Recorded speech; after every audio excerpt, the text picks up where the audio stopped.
the new week and welcome down to Penguin Beach, everyone. You can see that we have some sunny conditions down here in the Cape Overberg today.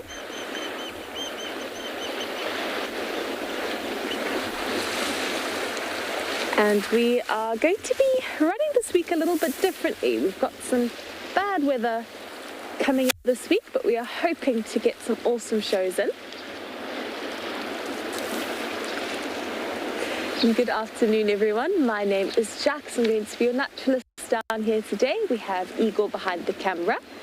And welcome down to the left wing. And we are once again down in the left wing. I know that we've been here for quite some time. But today what we want to do is we want to give you a penguin's eye view of the world and of the Cape Coast. So Igor has set up the tripod just bit higher than the average height of an African penguin. So how tall is your tripod today, Igor? I'd say the camera is sitting at about 40 centimeters off the ground. So Igor is saying the camera is at about 40 centimeters off the ground, and African penguins get to about 60 centimeters. So we have dropped down, we have gale force wind today, and so we are hiding behind rocks and giving you a view of the world from a penguin's height. And we of course a show. Send us in your comments your questions. We would love to hear from you, and you can do that by registering on our website and sending your comments and questions and stories there. But you can also scan the QR code on the side of your screen, which will take you to exactly where you need to be, depending on whether you are on a laptop or on a TV. You can scan that code. Igor would like to say something to you. He's shaking his head.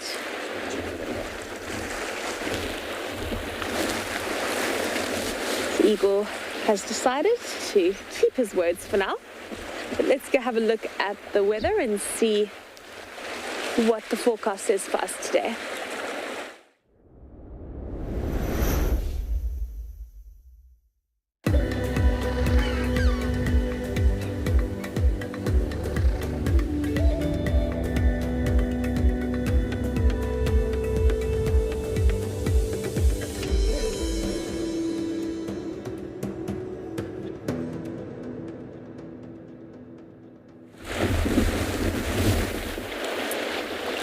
I think is the nature of humans to like to be above things. We like to get a sort of the best angle that we can, and for us it's often going higher.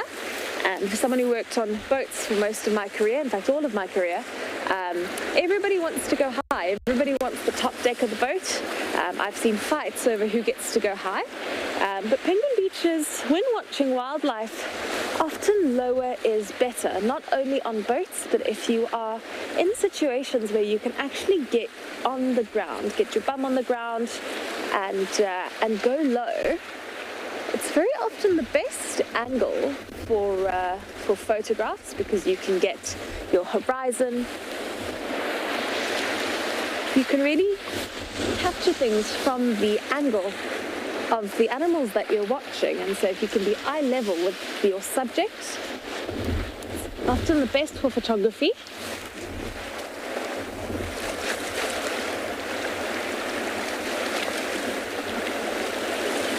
And Melissa, Igor and I are so thrilled to be back. We were so sad over the weekend. Igor's doing, is that a fist pump? Is that a, what do you call that movement he's just done?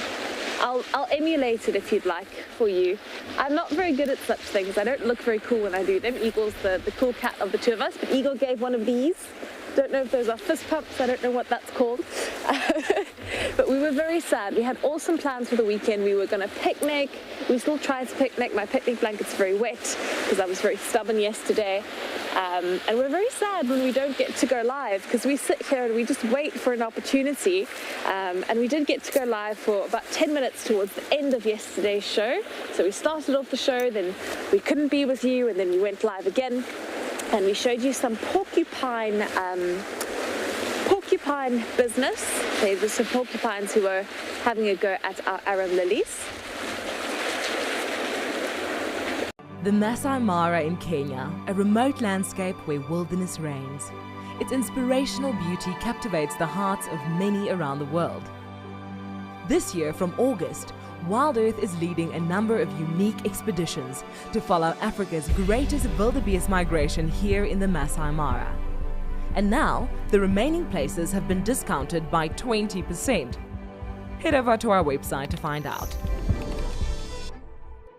We want to make it even easier for you to interact with our guides whilst watching WildEarth. When you see a QR code like this pop up on your screen, then open your phone camera, point it at the code, and you will be taken directly to our question page. Simple as that. Then you can let us know what you want to see, ask questions, and much more. I've had it before where I've been walking and the waterbuck's jumped out of the grass. It's quite a frightening experience. WildEarth, it's in your nature.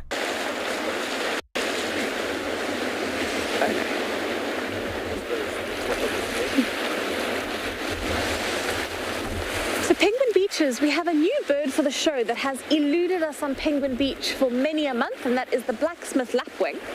But what has happened is that this lapwing has landed just behind the kelp where we cannot show him to you. So what we're going to do is we're going to play the patience game. I think that he his head is still just below the kelp line, so we're going to wait for him. Hopefully he'll move above the kelp line and we'll get to show him to you.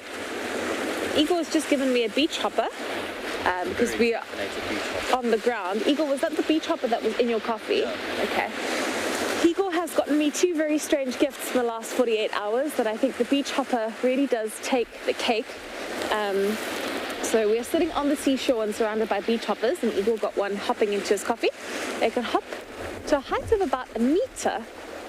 And so if ever you are picnicking on the seashore, on a coast like the south coast of Cape Town, where you have lots of beach hoppers, best to bring a lid for your drink and perhaps cover your food to avoid them hopping in. I'm pretty sure that the beach hopper could have cleared 2 meters on a jump. Just because of how caffeinated it was. The Eagle's saying because of the exposure to the caffeine, that beach hopper can now hop to 2 meters, double the height of its original hopping limits. But let's go have a closer look at our penguins. We've had little socks, yellow socks, not little socks, show up. There is a turnaround, so there's a lot going on down here today in the left wing. You'll notice that we have a very badly placed rock in our shot today, and the reason for this is because we are hiding behind an even bigger rock to try to not be blown away by the wind. So Eagle will show you our very big, impressive rock that is protecting us from gale force winds. When you work in nature, and when you work in the Cape, wind is always going to be around, and so you have to learn to work around the wind and with the wind, because if you're going to try and work against the wind, you are always going to come out second. And today the wind is gusting at about 38 knots, which is about 70 kilometers an hour. And so that is considered gale force wind.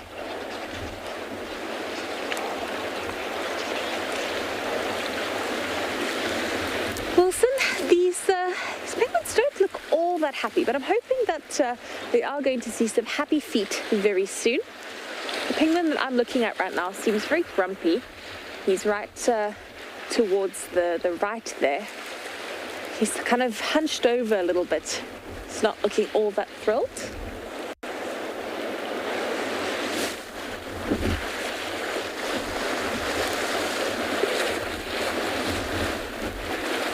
But the wind is blowing from the northwest today.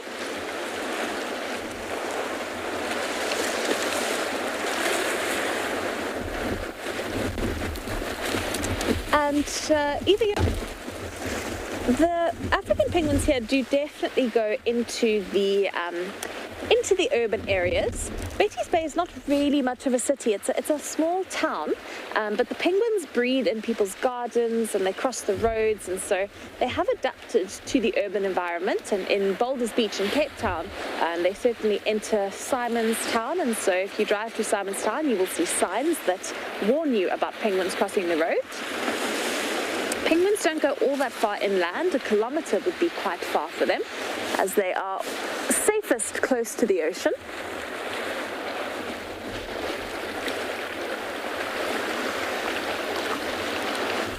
So you'll see when they are resting, they will be right next to the water, like what we're seeing right now. In Penguin Beaches, we did have a blacksmith lapwing, but he has evaded us once again. These lapwings don't seem to want to be on the show. We'd love to show you one. I'm sure you've all seen the lapwings over in Djuma. Some of the dams there.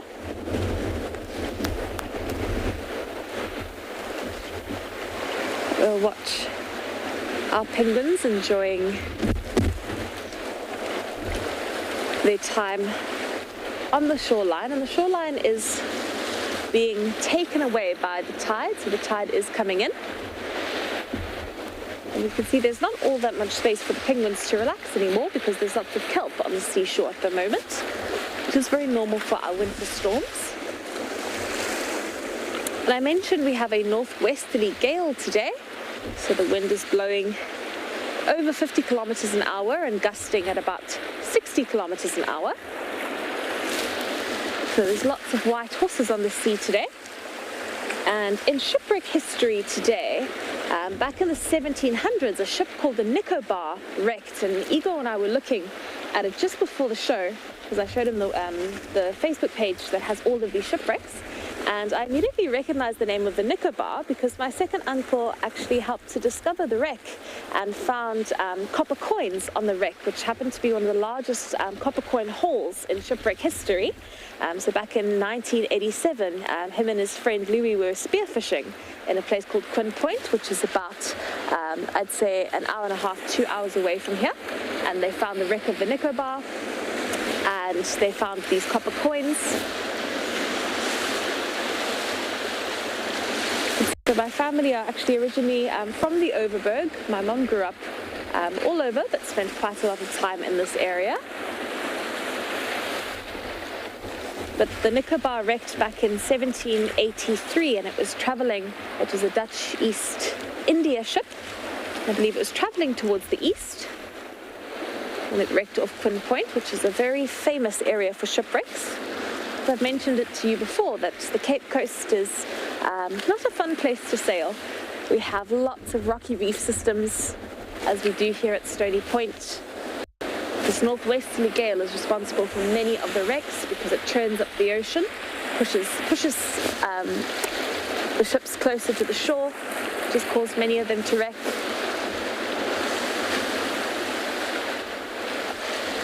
And so even today, when this wind blows, the northwesterly gale blows, they do weather warnings to keep ships and keep small boats off the sea. But let us leave the past and come into the present. Let's go to Convict Island and go have a look at the penguins on Convict Island.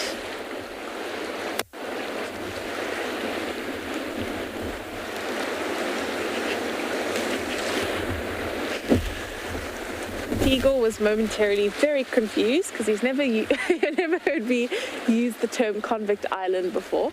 But it seems like a very isolated island, and it seems that there's always very tough penguins on there. So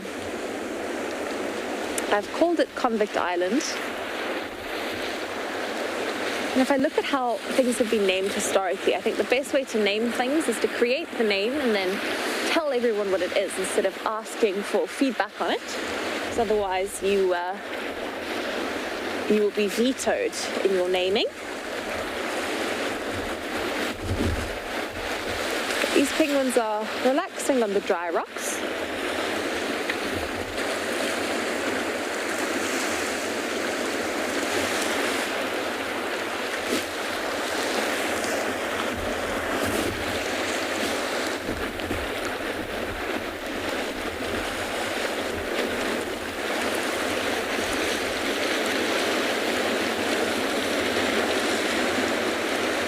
Jessie, so penguins don't have teeth like we do.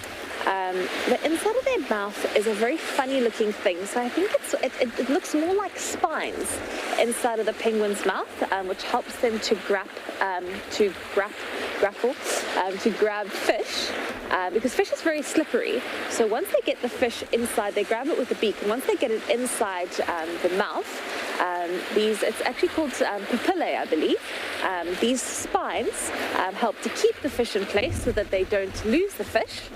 So it looks very much like the mouth of a leatherback turtle. I don't have a book with me today where I'd be able to show you that, but maybe tomorrow the wind is a lot better. So maybe I can see if I can actually find a photograph of that and bring it through. It's a very fascinating thing. There's lots of these spines in the mouth. I'm trying to think of what I could compare it to. Can you think of anything, Eagle? Something that people might have seen before? The mouth of a hagfish? So Igor is saying the mouth of a hagfish. Do hagfish have spines in their mouths? No, just teeth all around. Yeah, so it's essentially these spiny. They're not teeth in the way that we would have them, but it's these spiny bits that would catch them.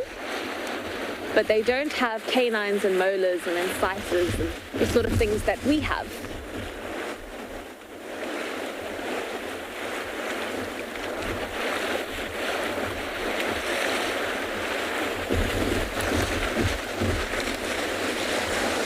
Very interesting question. You would like to know what is unique about the colony here at Stony Point. I'm going to give myself time to think about that. I think I like the fact that it's not all that busy. People do come to visit the penguins, and it's incredible to see how many people are here braving the gale to come and see them. I think because it's an oasis, it's kind of like it's a seabird oasis in the middle of nowhere. So for me, that would be something that's unique and very beautiful. It's that you sort of don't expect anything to be in Betty's Bay, and then you arrive and you've got these beautiful penguins, and you've got the cormorants, and you really have it's almost an island, even though it's attached to the mainland, which I think is really cool, because there's nothing else really like this in South Africa. Boulders is very much a beach. So I would say that's one of the things that makes it unique. I think it's also, because it is an old whaling station, it's also filled with history, where Boulders Beach was just kind of a beach before. So that's what I would say, is that it's very much a juxtapose of a past where we exploited wildlife and a future where we create protected spaces for wildlife. So that would be my take. Igor, do you have a different opinion to me? What is unique about Stony Point to you? No, well, I very much like the point that you brought up. It really is quite a sort of inspiring story of a different perspective. One of the things I also really like about this colony is that it's unique in the sense that it's a mainland colony. We don't have that many penguin colonies on the land. We have 2, I think 3. Most of them are offshore, on islands. And what's actually created a safe haven for these penguins is the development of the town, which has kept all the predators from the mountains out. So that has actually kept them safe from things like the Cape leopards and caracals, and anything that could really go and eat their eggs or their chicks. That's actually created a safe haven for them. So since the 80s, they've been calling this place home. And I think, in a way, it's become a bit of a symbiotic relationship with people.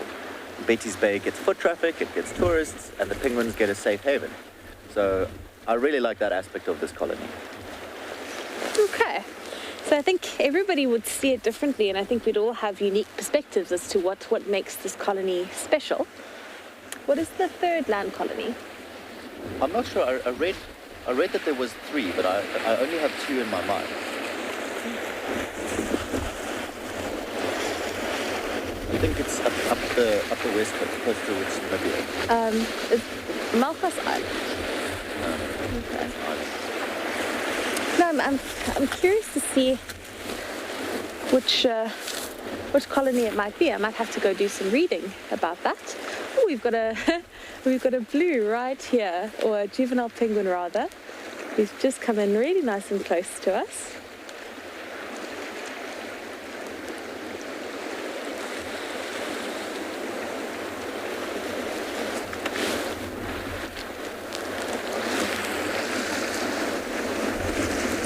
The eagle and I are not going to move very much, and we're not going to make all that much noise. We've got a beautiful young penguin here.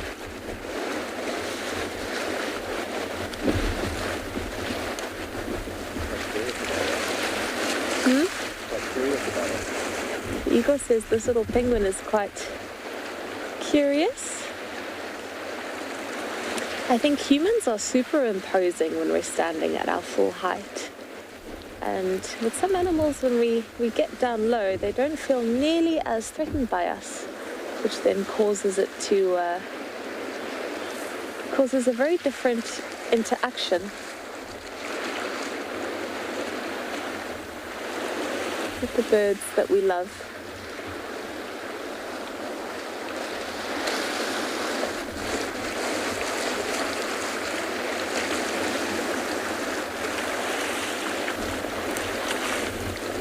And this poor juvenile looks very confused. Doesn't quite know where he'd like to be.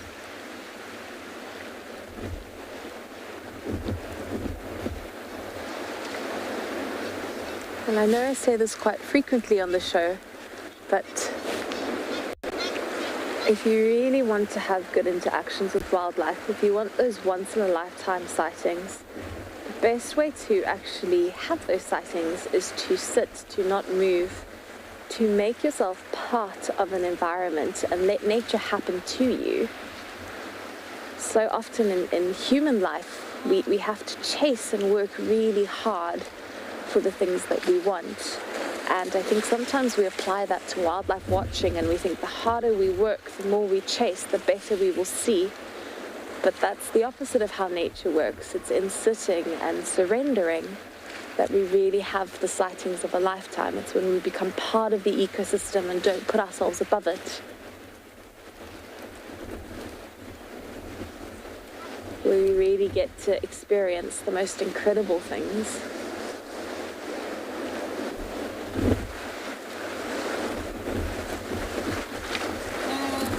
That's why I always like to get on ground level when I can. Be as close to the ground or to the sea as I can possibly be. And be as close to eye level with the animals as we can possibly be. There are some animals, I think, that feel a bit threatened when we get down, especially if you're walking in the bush, for example, and then you get down, because that's a very predatory behavior. My best advice is to choose a place, have no animals around, sit down, and once again, just let nature happen to you.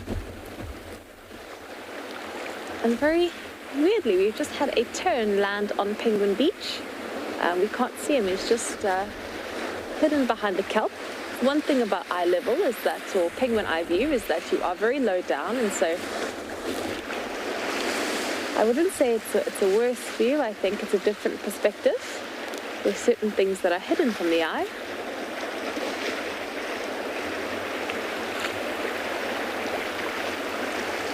We certainly feel a lot closer to nature when we are on the ground.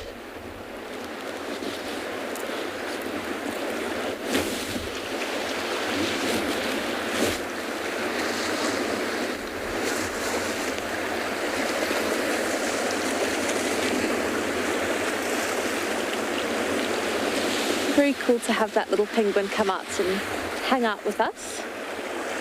The next thing I really want us to go have a look at is actually the rocks that the penguins are sitting on. So I've been trying to do some reading about the rocks that we have here.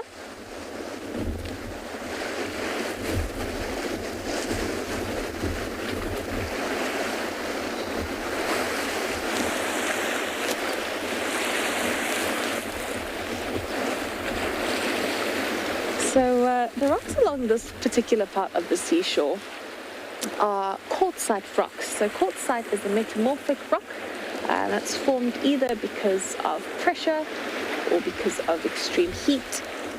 And quartzite was once sandstone, so it underwent a change. And in this area, in the Cape, sort of Cape Fold mountain range, the geology here, the original rock, the oldest rock that we have would be shale, which is more common inland, and then you would have your quartzite, or you'd have your granite. And granite is something that you can see at the other penguin colony of Boulders Beach.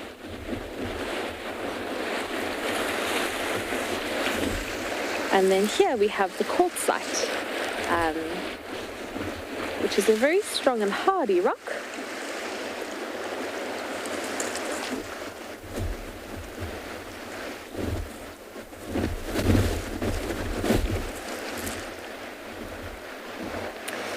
And it's very difficult to find information on the exact geology of Stony Point, but I've been having a look, and one of the things that I found, which I found very interesting,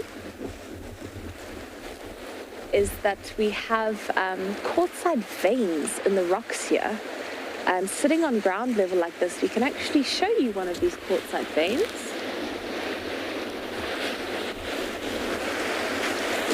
So we're going to go have a look at that in a moment. So what happens is that the rock fractures a bit, and so there's a gap in the rock, and it's often liquid with silica that will then fill the fracture.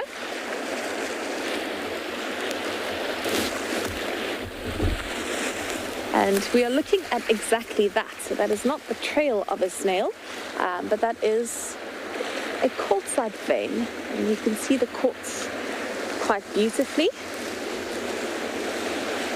And so these rocks have been folded and pressured and contorted. They've undergone a lot of change in their lifetime.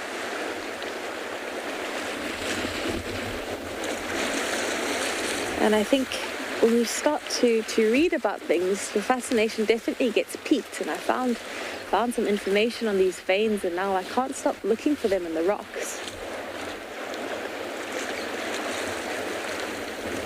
Apparently these veins can make these rocks fairly strong, and quartzite is a very strong rock, so it's a very hardy rock to walk on. Sandstone is a very grainy rock, and so it can break down quite quickly. All along this coastline, the Overberg coastline, you will have these quartzite rocks. You'll see them here in Betty's Bay, you can see them in Hermanus and in Gansbaai. In Gansbaai you also have some sandstone and some limestone formations.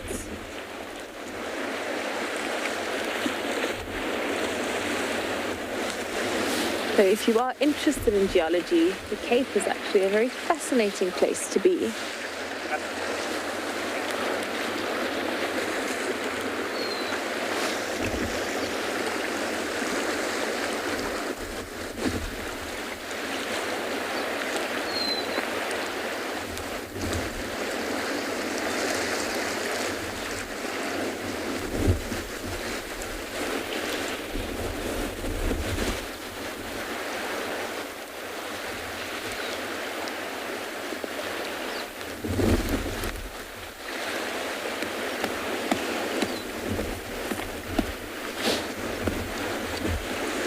Annie, so that penguin that we were watching just a little bit earlier on was actually a juvenile penguin, so we'll go find you another one. So adult penguins have the beautiful black and white tuxedo. Juvenile African penguins, between the age of about... Ooh, are you looking at the one who just fell off the rock? Shame. Sorry, I was just looking at a juvenile penguin who had a very awkward slip. So your adult penguins are black and white. Your juveniles between the ages of about...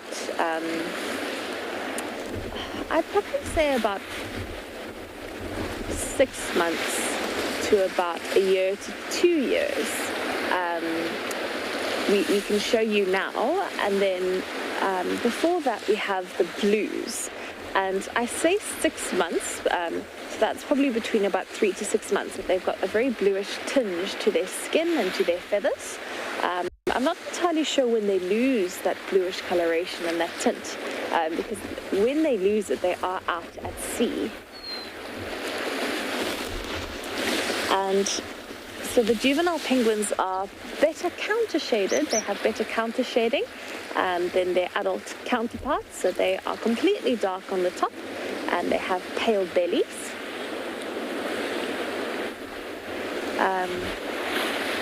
The adults have more conspicuous colors, and those black and white colors are supposed to help them disrupt schools of fish.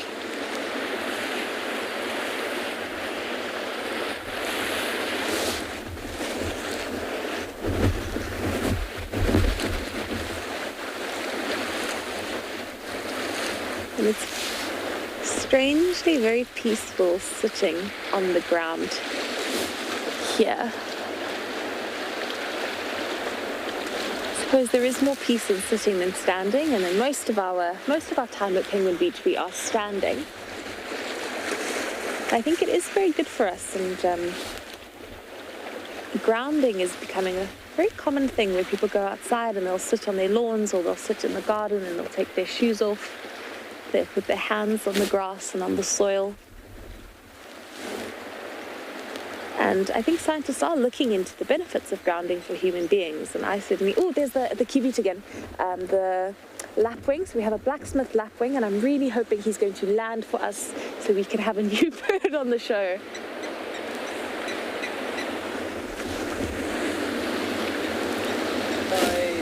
Did we manage to get? So Eagle got a very quick look at that blacksmith lapwing. So we're having a very good time down here with pies, so black and white birds. We've got our penguins, we've had that pied kingfisher about, and now the blacksmith lapwing, who's disappeared once again.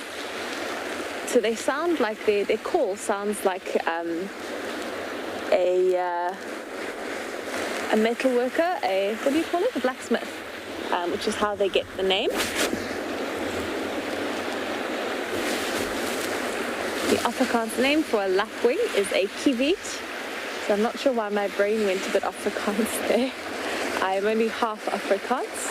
So my mom's side of the family are Afrikaans, but my father's side is very English.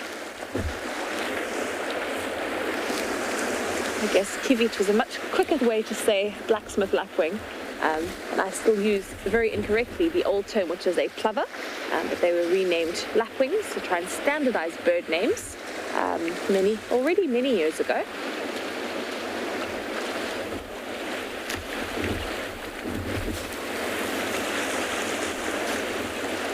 I'm loving this view of the penguins at their own height with the wave behind them. We've got some preening happening here. All the birds seem to be giving themselves a bit of a clean.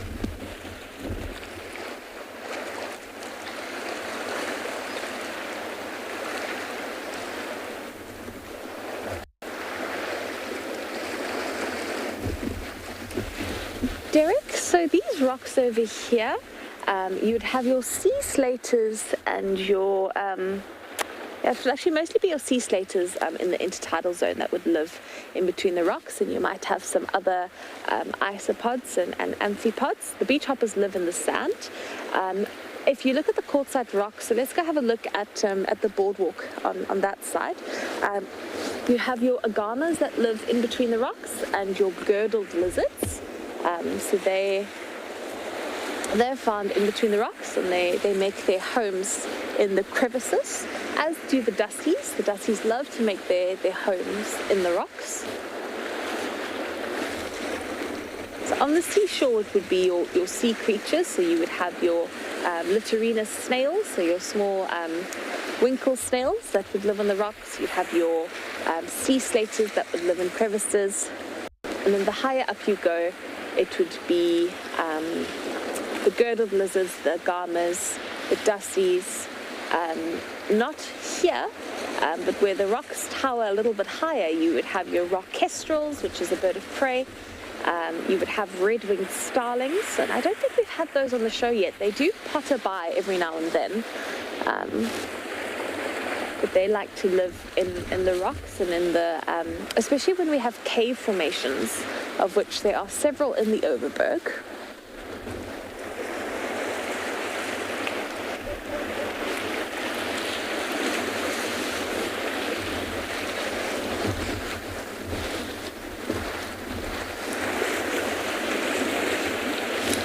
And this area was frequented by people back in the Stone Age. So I think it's already a week or two ago we had a look at the midden over at the edge of Stony Point. So the boardwalk was built on top of the midden, but this was a stopover spot where people would harvest from the ocean, and there's thousands and thousands of shells in that midden. It's predominantly abalone.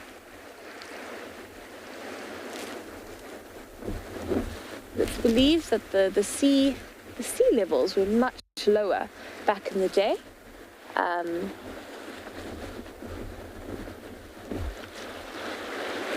there was certainly always been a lot of life in this area and a lot happening here.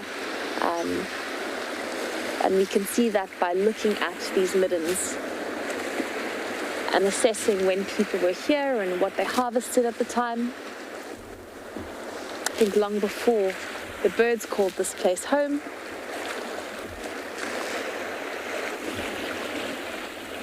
I think we'll move away from Cormorant Cove. Oh, the kingfisher's around.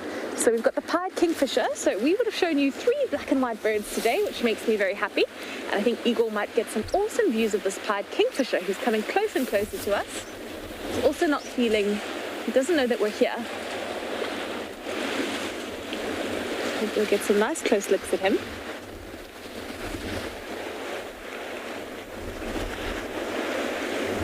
We want to make it even easier for you to interact with our guides whilst watching WildEarth.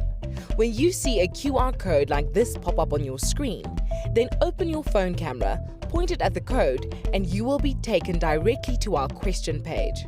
Simple as that.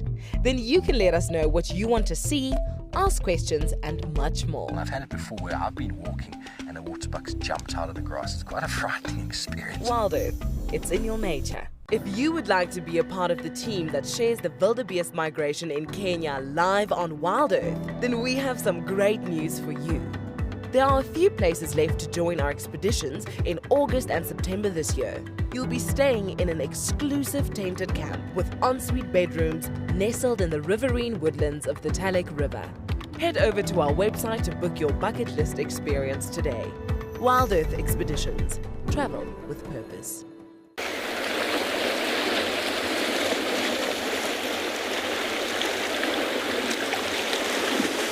The Eagle still has the pied kingfisher, who is sitting on, I don't even know what I would call that round thing. He's just flown off. He will hopefully come back this way. They seem to love sitting on things like that, because I've got quite a few photos of them sitting on a cement block like that in the Kruger Park. But now he is going inland. He's actually going towards the tower, the communications tower. So that's a bit weird. So we've lost him. So we're going to come back to our penguins, the flightless black and white birds that grace our seashore. So I was just saying, I think that pied kingfisher is a recent arrival here. We've not really seen him in the months prior, and suddenly we've been seeing him quite often. He's a very welcome visitor here on the shore. And he likely goes for the same fish that the little egret hopes to catch. Did have a little egret around earlier, but he's also since disappeared on us.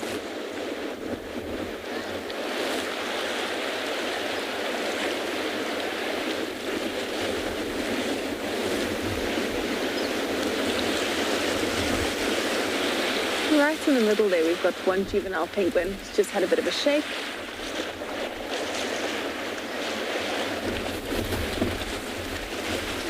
Jack, so with regards to African penguins, it's actually very interesting because penguins that breed on the mainland are exposed to more people, and so chicks born in mainland colonies are far more comfortable around human beings than chicks who are born on offshore islands. So originally, back in the day, all penguins were offshore island birds. Penguins only started to breed on the mainland of South Africa in response to changing conditions. So in response to a natural movement of the fish towards the east. And then, like Igor mentioned, they realized that they could breed in these places where, there was now less predators and humans started to protect them. And so I'd say that they are more, what's the right term for it? They're better with people. They're more relaxed around people, although they still need to be respected and given their space. Offshore penguins or penguins breeding on islands would be a little bit more suspicious of human beings. And to me, that would be the main difference, because these penguins are likely to also visit those offshore islands, and some of the penguins living here might be what we call deflectors. So they might have come from islands, and in fact, many of the penguins who live at Stony Point are deflectors from Dyer Island. And I think it's because there's a fishery around that area, and there's less fishing happening here. So at a time where the fishing for the penguins was quite tough around Dyer Island, they moved over to Stony Point. And I was reading this morning, funny enough, I was reading about sea level changes and sort of the ecology of Betty's Bay. And there's an upwelling cell here. And upwelling is when the warm water is blown off the coast and the cold water comes up. And upwelling is fantastic for fish. And so this is quite a good area for penguins to live because there's a lot of fish, which may be in part due to that upwelling cell.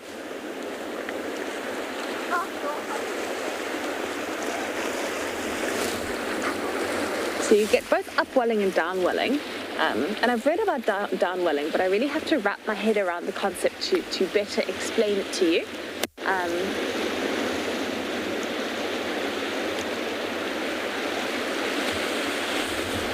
But the upwelling, downwelling impacts the kelp forest differently. So I think one day we should actually have a chat about that, because the one is beneficial to the kelp forest, while the other is a bit tricky for the animals in the kelp forest because there's less food around.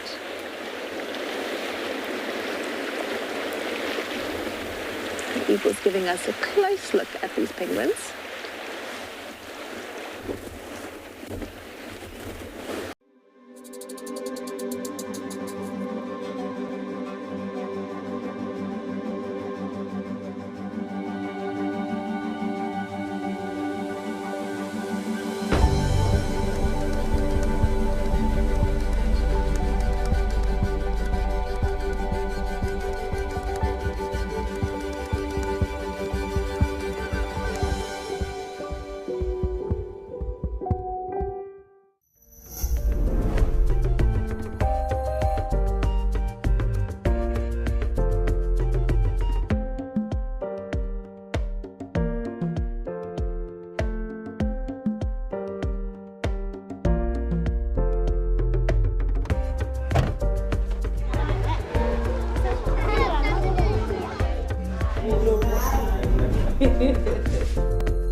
Whales, you need to show yourselves to me.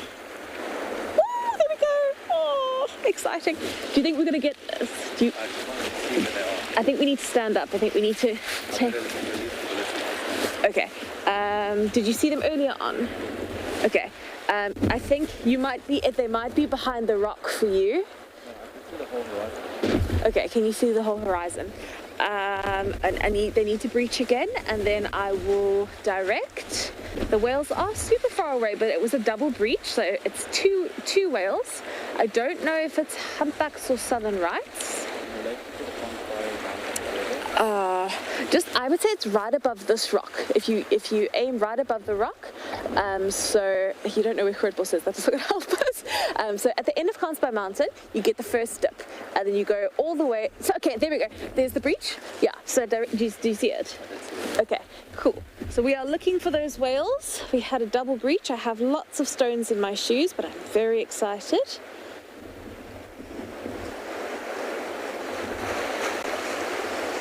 Let's see if this whale will breach again. They do tend to love to breach in very windy conditions. We always say when the wind picks up, so do the whales. I think that they like the sensation of wind on their skin. Whales are very tactile, they've got very sensitive skin.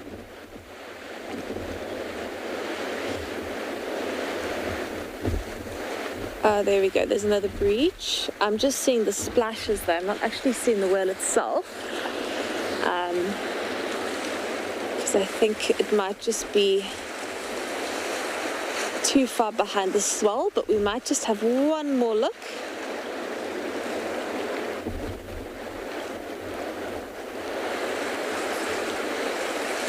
That swell is what's the right term for it? It's deceiving, because the swell is actually quite high, but the wind is blowing the sea fairly flat. So the sea looks flat, but the swell is actually, it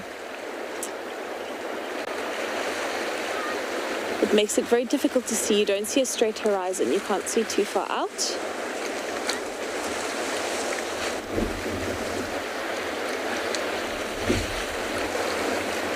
So I think we'll just give it a moment or two more. Unfortunately, it looks like the animals are behind the swell plane where we can't see them.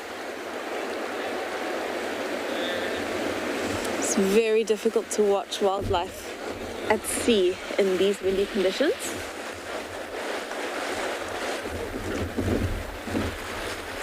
So I think what we'll do is we'll come back towards the penguins and have a look at them. And if we do see that the animals move closer to shore and we are able to get a better view, then that's what we'll do. Oh, there we go. Did you see the splash? Oh, okay, there he is, there's the whale. I guess they like this kind of fun. Okay, so Eagle's just going to stay exactly where he is. He will not move, and we will hopefully have that whale in frame again. Okay, that's a humpback whale, and it's a humpback whale breaching, and we've never had breaching on the show before.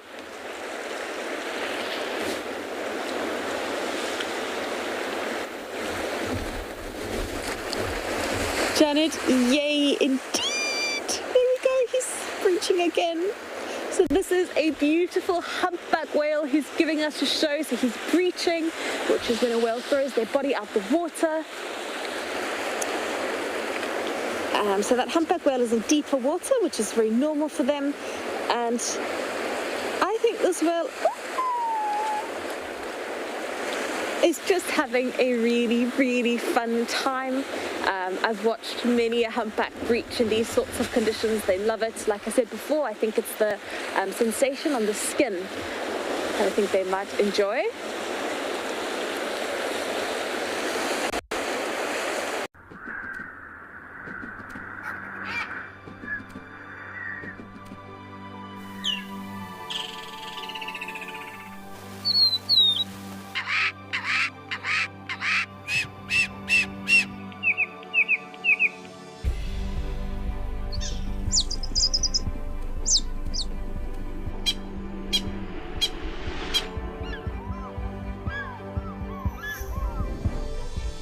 WildEarth Explorers is a club aimed at people who love nature and care about the earth we live on. First and foremost, if you join our club, you can watch WildEarth completely ad-free. In addition, we have great monthly prize draws, a weekly newsletter, and access to some great extra content such as fireside chats, AMAs, and hangouts. For a small monthly subscription, you can join other like-minded viewers and be part of the club. WildEarth Explorers, it's in your nature.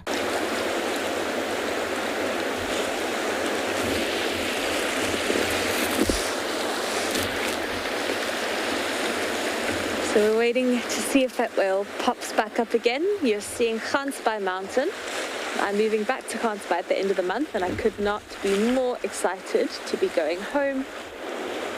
I've been seeing lots of humpback whales there recently. I was having dinner with my friends last night who still work on my old boats. Breached again. Oh, double breach. Okay, there's the second whale. Are you getting it?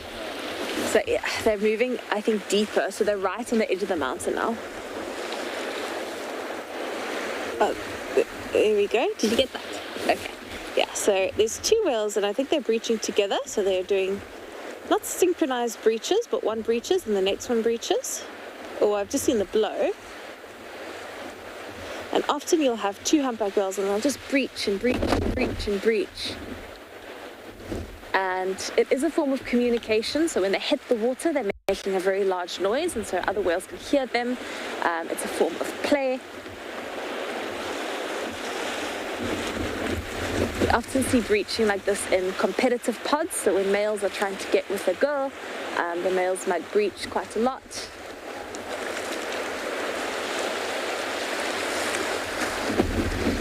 This is what everyone wants to see when they go whale watching. It's the number one question we get is, do these whales jump?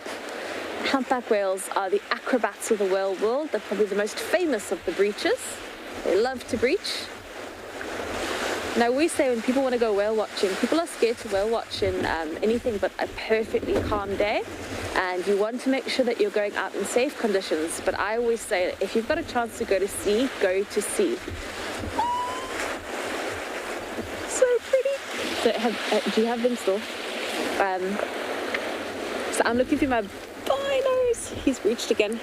So Igor and I just need to coordinate if we're seeing the same thing.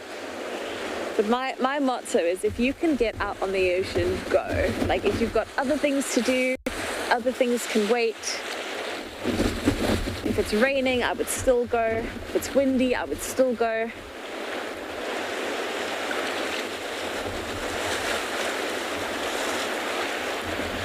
Every single chance that you get to go to sea, I would always recommend going, because you never quite know what you'll see, and often your best sightings are not on the most ideal sea days.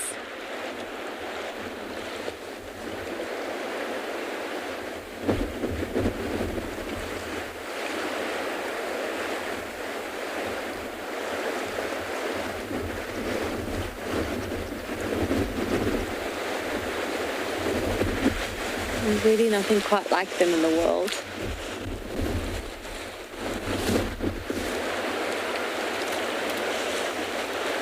Looks like they've gone down for a bit. So I spoke about the Nicobar shipwreck, and just behind that mountain that we were looking at, Gansby Mountain, the next point that you get is Quinn Point. So it's the next end of a bay, and Quinn Point is where the Nicobar wrecked. So all along the Cape Coast, it's these bays. It's not sort of one flat, long coastline. You have a point, and then you have a bay that sort of cuts inland. It's like a half-heart bay. And then you've got another point, and then you've got your next bay.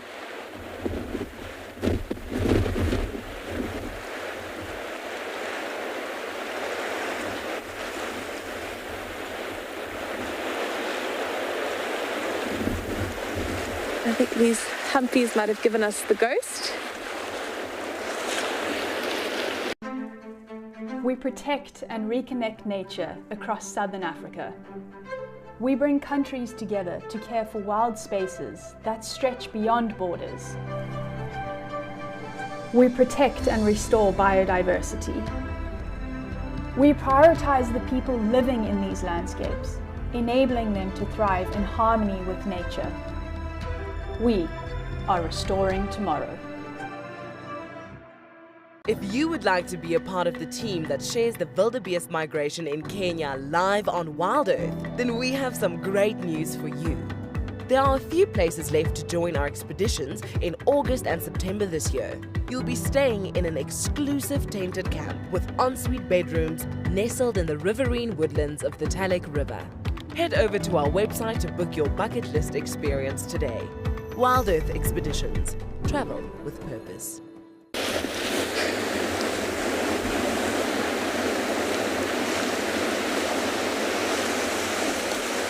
Eagles just had a giggle at me because I got lots of pebbles into my boots. But there's lots of pebbles where we're sitting, and I think as I sit and move, the pebbles accumulate, and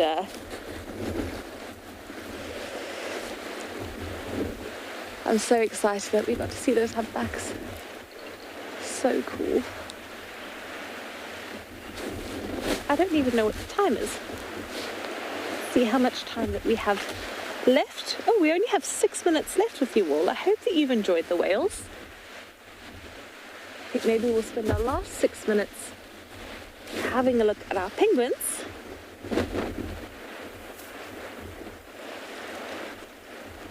Those whales have given us the ghost, but I think we had an incredible sighting. We've never had breaching whales on the show before.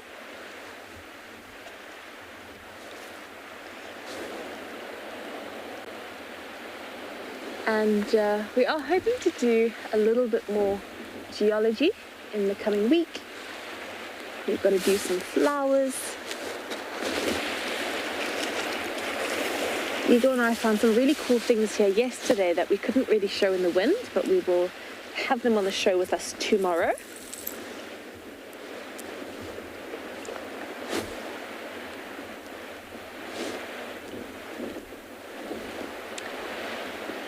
And I do wonder what everyone is getting up to today on safari. I wonder what animals they might find for us all.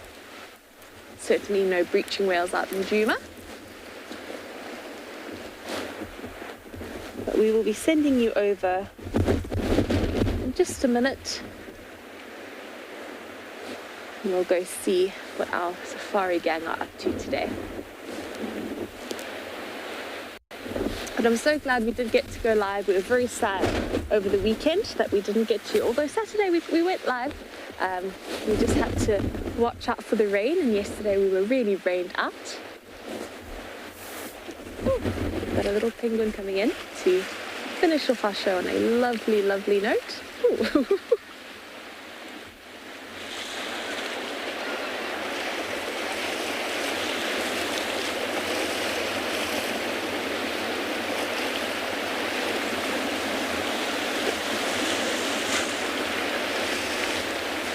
Very interesting. He came in and then went out into deeper waters again. I think he's surveying the beach.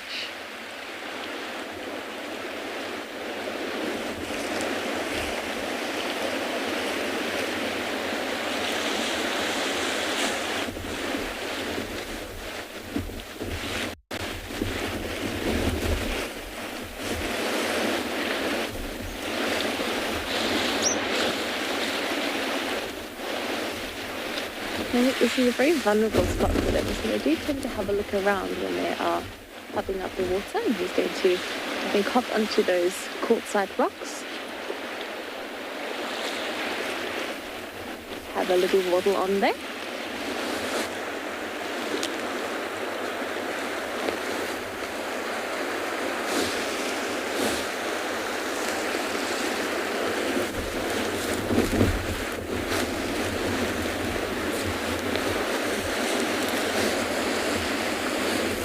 We've had a good time today. We've been able to watch penguins, we've had humpback whales. We got a quick view of our pied kingfisher, a quick view of the blacksmith lapwing.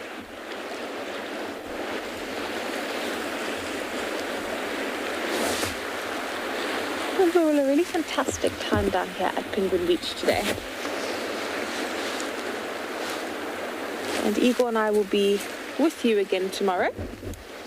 Apparently it's nice and hot in Djuma, so the opposite of us. Cedric is catching up with Tulumba and the cubs.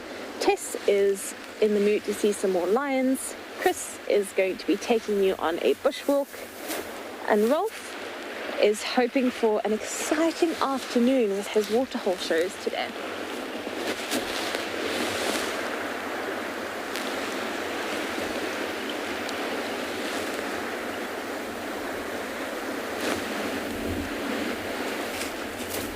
On behalf of Igor and I, we'd really love to thank you for tuning in.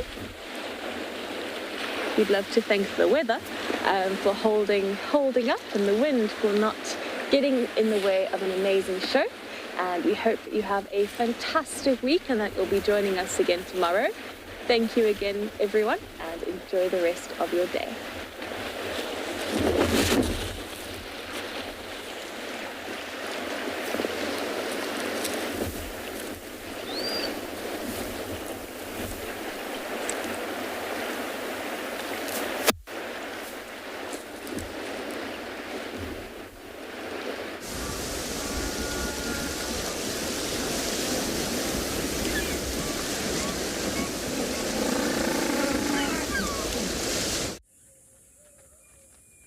program features live coverage of an African safari and may include animal kills and carcasses.